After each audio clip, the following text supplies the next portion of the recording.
heart of Hong Kong's financial district resembles a war zone. Young protesters pelt riot police with objects. Police respond by firing tear gas and rubber bullets into the crowd. This is the latest escalation of violence during demonstrations against a now suspended extradition bill and a broader call to retain freedoms that make Hong Kong distinct from mainland China. Clashes came as protesters defied orders to disperse after the third major extradition bill march, which organizers say brought out 430,000 people. But many marched past the designated endpoint and headed toward government offices, police headquarters, and Beijing's liaison office. Among their key demands, a complete withdrawal of the extradition bill and an investigation into what they call police brutality during clashes at earlier protests. At the liaison office, hundreds vented their frustration at China's central government.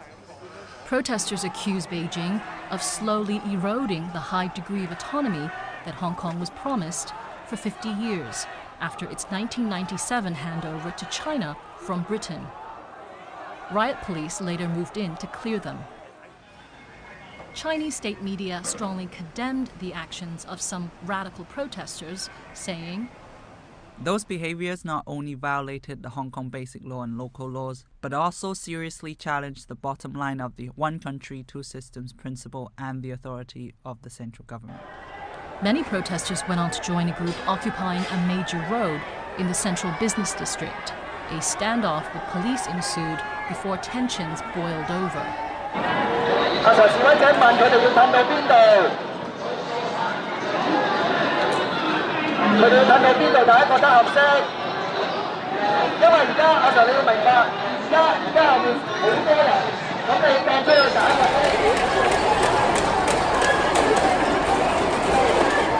Later in the evening, violence also broke out in the Western New Territories when a mob dressed in white stormed a railway station, targeting protesters on their way home. They chased anyone dressed in black, hurling objects at them and beating them with steel bars.